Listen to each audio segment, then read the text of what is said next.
My name is Grace Donovan, and I'm 22 years old. 2 weeks ago, I collapsed on stage during my graduation ceremony. The moment I had worked my entire life for. I was supposed to deliver my valedictorian speech. But instead, I woke up in a hospital bed, connected to machines, with no one there. The first thing I saw wasn't the faces of my family, but an Instagram post from my sister. Family trip in Paris. Finally, no stress. No drama. I was no down. I stared at the screen, my heart sinking. No calls. No message. Just a photo of my family. All smiles. In front of the Eiffel Tower. I wasn't part of their perfect picture.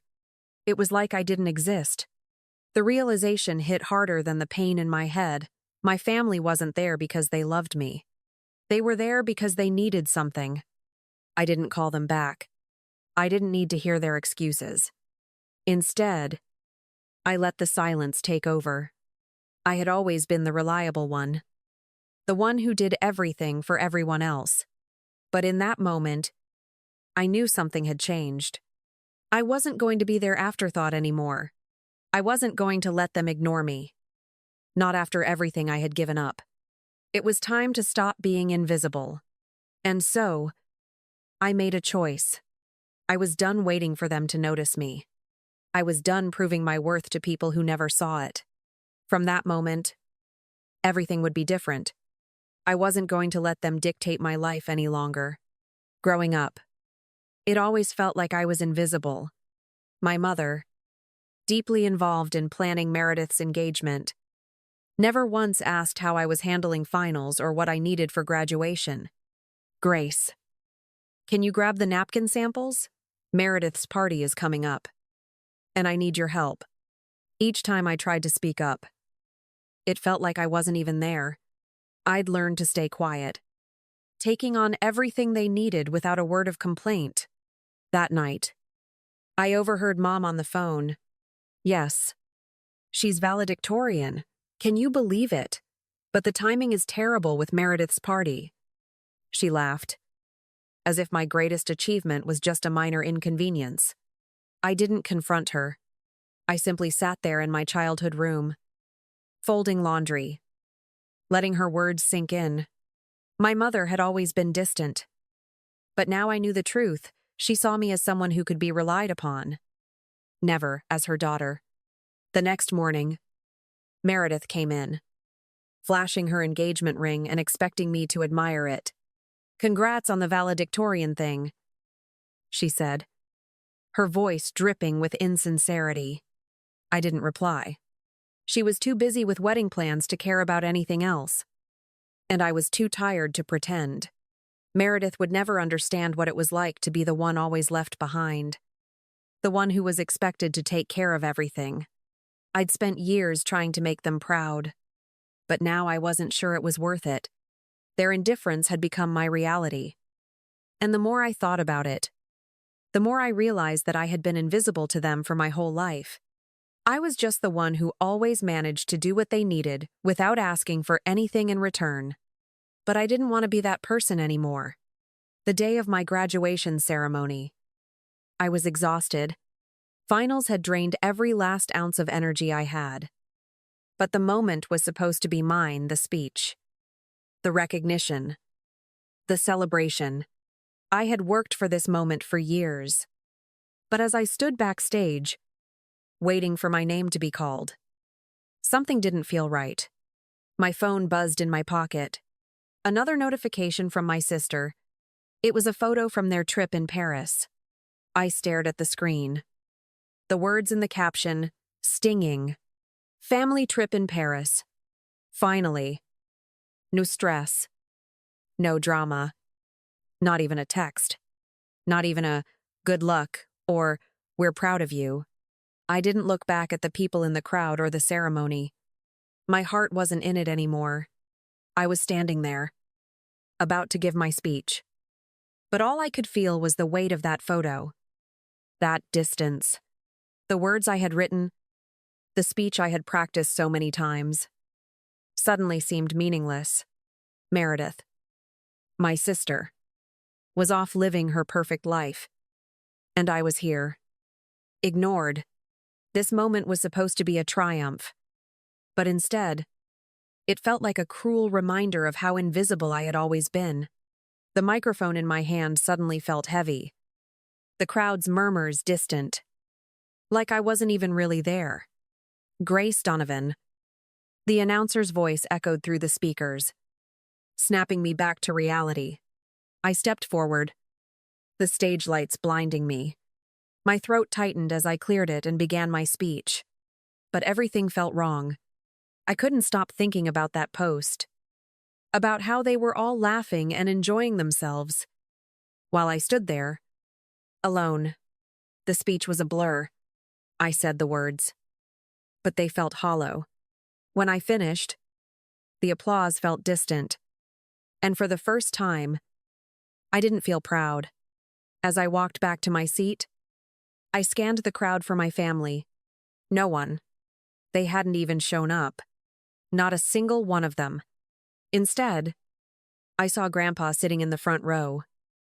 His eyes filled with pride. Rachel stood beside him, smiling as she recorded the moment. The two empty seats beside them, reserved for my parents, remained unclaimed. The truth hit me like a punch to the gut. This wasn't just about my graduation. It was about everything. I wasn't a priority. I was just someone who always made it happen, who always did what was expected. And that was all they cared about. I had spent my life trying to earn their love, but it was clear now it was never going to happen. The days after graduation were a blur. I had tried to keep it together, tried to pretend that the lack of family support didn't hurt, but it was like a weight I couldn't shake off. The headaches grew worse, a constant throb behind my eyes that never seemed to let up. I told myself it was just stress, just the culmination of everything that had happened.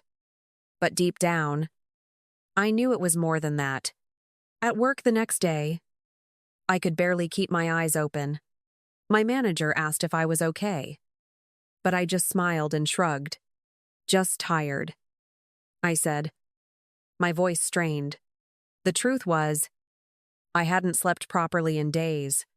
The dizziness had come on suddenly, spinning my world out of control. I had to grip the counter just to keep myself from falling. My vision blurred, but I kept pushing through. Because what else was there to do? That night, the nosebleed started. At first, it was just a trickle, something I could ignore. But then it wouldn't stop. I sat in the bathroom, blood dripping into the sink, my head pounding harder with each passing minute. I wiped my face, my hands shaking. I wanted to call someone. But who? No one was coming to help me. Not really. Grace. Are you okay? Rachel's voice came from the doorway. But I couldn't even find the energy to answer. She'd been worried about me for weeks, seeing the signs before I did. But I had been too proud to admit I was falling apart. You're not fine, she said gently, stepping into the bathroom, her hands on my shoulders. You need to see a doctor. Now. Too. I shook my head. I couldn't deal with more doctors, more tests. It wasn't just the physical pain, it was everything else. The years of pretending I wasn't invisible, the constant pushing to be seen, to matter. All of it had caught up with me in ways I hadn't been ready for. Grace, Rachel said softly, her hand on my arm. You can't keep going like this. But I didn't know what to say. I couldn't keep pretending I was okay. I wasn't. I hadn't been for a long time. And now it was all coming to the surface in the worst possible way. The next day, I woke up with my face swollen and the headache still there. It felt like my body was fighting against me, refusing to hold it all together anymore. But even in the haze of pain, I couldn't ignore what I knew deep down. I was done trying to be what they wanted me to be. I couldn't keep giving when there was nothing left for me. The following days were a blur of pain. exhaustion, and a growing realization I couldn't ignore anymore. I tried to push through, convincing myself it was just stress from everything piling up, but the headaches wouldn't stop. They were like a vice on my skull, tightening with every passing hour. I kept telling myself it was nothing, just too much pressure. One evening, as I was sitting in my apartment, I felt another wave of dizziness. My vision blurred, and I grabbed the edge of the kitchen counter for support. It felt like everything around me was spinning. Rachel, who had been trying to get me to see a doctor for days, finally snapped, "Grace, this isn't normal. You need to go." I shook my head, but even I could hear the uncertainty in my voice. "I'm fine. It's just a bad headache." Curated. Rachel didn't let up. She insisted I make an appointment, and after arguing with her for what felt like hours, I finally agreed. The doctor's office was quiet, sterile. As I sat in the waiting room, I couldn't help but wonder if I was just overreacting. Maybe I just needed a few days to sleep, to rest. But the tightness in my chest told me otherwise. I wasn't just tired. I was breaking down, physically and emotionally. When the doctor called me in, I felt my legs shake as I stood up. I wasn't ready to hear whatever he was going to say. "Grace," he said after looking over my test results, "we found something. It's a tumor. We need to run more tests. But you'll need surgery soon." Ed. The words didn't sink in at first. Tumor? Surgery? It didn't seem real. I had always been strong, always managed everything. But this? This was beyond anything I could handle on my own. "What does this mean?" I whispered. "It means you've caught it early," he said, trying to offer some comfort. "But we need to act fast." I nodded, trying to keep my composure. But inside, something snapped. Everything I had been ignoring, everything I had pushed aside, my health, my family, my entire life was crashing down on me all at once. I wasn't invincible. I was human. The ride home was silent. Rachel didn't know what to say, and neither did I. But I knew one thing for sure. I couldn't keep pretending. My body was telling me what I had refused to acknowledge. It was time to face the truth. The day I learned the truth, everything changed. I sat in the hospital room, still reeling from the news about my tumor, when Grandpa dropped the bombshell. "Grace," he said, his voice low, "there's something you need to know. Your parents have been hiding something from you. Something your grandmother left for you." My mind raced, trying to process the shock of everything that had happened in the last few days. A tumor, the betrayal. And now this? "What is it?" I asked, barely able to speak. "Grandma left a fund for you. A freedom fund. For your future." The words hung in the air between us, like they were too big to fit inside my chest. I couldn't grasp it. A fund? For me? I had never known anything about this. And I couldn't understand why they would keep it from me. Grandpa sea-hilled, his gaze never leaving mine. "Your mother and I, we never got along. She and your father never cared much for what you needed. Only for what they wanted. That money was meant for you, Grace. Not for Meredith's wedding or the things they've spent it on." Tell. I felt a pit open up in my stomach. All this time, I had struggled to make ends meet, while my family had this hidden wealth meant for my future. "But why didn't you tell me sooner?" I asked, my voice trembling. "Why keep it from me?" He looked away for a moment, gathering his thoughts. "I tried to help. I really did. But your parents kept it from you. They cashed the checks. Grace. They took it and used it for themselves, while you worked to pay for your tuition, your future, your life." The anger inside me built with every word he said. It was too much. They had known all along. They had let me struggle while hiding this from me. I wasn't just hurt, I was furious. So, what now? I whispered, the weight of the truth settling into my bones. Now you have to decide what to do with it. Grandpa replied, this money was meant to give you freedom, to get away from everything they've done to you. It's yours. Grace, not theirs. Dollars. I felt the ground beneath me shift. This wasn't just about money. This was about everything. The years of being invisible. Of being the one who always gave but never received. It was time for me to take control of my life. To stop waiting for them to notice me. This was my moment. I took a deep breath, standing up with a new sense of purpose.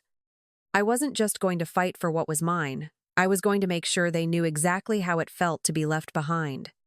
I stood in front of them, my chest tight with a mix of anger and disbelief. Mom was still trying to act like everything was normal. But the tension in the room was suffocating. I could see it in her eyes, the guilt she'd been hiding for so long. Grace, you don't understand, she started, her voice shaky. We did this because we thought we were helping you. At all. Helping me, I spat, my voice trembling. You've been hiding money that was meant for me. You and Dad have been using it all along. While I've been out here struggling. Her face flushed with guilt. But she didn't say anything. It was like she didn't know what to say anymore. Like she had run out of excuses. Dad stood next to her, his hands shoved into his pockets, looking like he was trying to disappear. I could feel his regret. But it didn't make a difference. He had chosen to stay silent for too long. Grace, he said finally, his voice low. We never meant to hurt you. I should have stepped in. But I didn't know how. His eyes were downcast. But there was something about his words that didn't sit right with me. I shook my head, the anger rising. No, you didn't want to know how. You chose not to see. Every time. You chose her over me. You chose to turn a blind eye to what was really happening. Meredith walked in then, her usual air of superiority hanging around her like a shield. You're making a big deal out of nothing, she said, dismissing me with a wave of her hand. It's just money. You should be grateful you've had everything you need. Everything? I couldn't believe what I was hearing. You think I should be grateful for being treated like I don't exist? Like I don't matter unless I'm doing something for you? You don't get it. Meredith, too. She narrowed her eyes at me. You're blowing this way out of proportion. It's just money, she repeated, her voice cold and indifferent. I let out a bitter laugh. Just money, I scoffed. This is my future. My life. You took that from me. You and Mom. You used it for your own benefit and left me to pick up the pieces. You didn't care then. And you don't care now. I am. The silence that followed felt heavy. Suffocating. No one spoke. Not because they didn't have anything to say, but because they couldn't face the truth. It was finally out in the open. I had been invisible to them for so long. And now they had no choice but to see me. Mom shifted uncomfortably. Grace. Please. We never meant to hurt you, she said again. But the words felt hollow. I didn't know how to fix things. I stood there, my hands clenched into fists. You can't fix this, I said, my voice calm but cutting. You can't take back the years you've stolen from me. The love I've been begging for but never got. I don't need your apologies. I need you to finally see me for who I really am. I turned to leave. But as I reached for the door, I glanced back at them.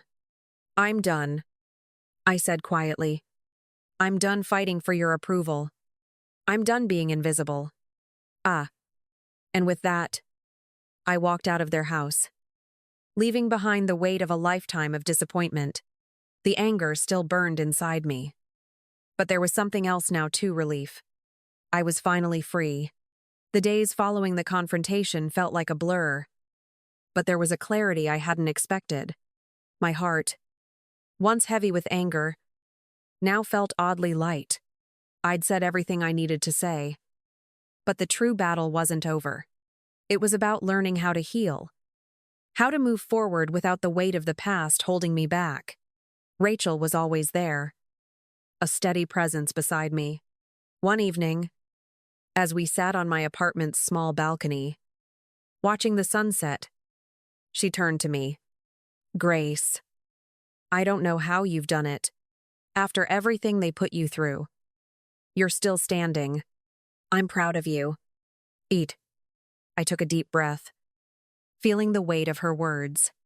It's still hard. Sometimes I feel like I'm waiting for them to come back, to make it right. But I know that won't happen. I'm just tired of waiting. Rachel squeezed my hand, her eyes gentle. "You don't need them to make it right. You've already done that. You're strong enough on your own." Her words felt like the first real relief I had in weeks. I nodded, silently agreeing with her. I've spent so long trying to earn their love. But now, I realize I was never going to get it. And that's not my problem anymore. 2. The phone rang. And for a split second, I hesitated. When I saw it was Grandpa, my heart softened. "Hello? Grace." Grandpa's voice came through, strong and filled with warmth. "I just wanted to say, I'm proud of you. I've always been proud of you. You've got more strength in you than anyone knows." I let out a shaky breath. "Thank you. Grandpa, I don't think I would have made it this far without you." "It's not. You don't have to do this alone," he replied. "You never have to. You've got this." "Kid." His words settled in my chest, like the missing piece of a puzzle falling into place. For the first time, I didn't feel so lost. I had a new sense of purpose. A week later, standing at the front of my classroom, I realized something that had been slipping past me for too long. I wasn't invisible anymore. I was finally seeing myself for who I truly was. I didn't need their approval. I had my own. This was just the beginning. If you've ever felt like you didn't matter, like your worth was always overlooked, I see you. Don't forget your value doesn't depend on anyone else's approval. If this story resonated with you, drop a comment and share your thoughts. And don't forget to like and subscribe for more stories like this.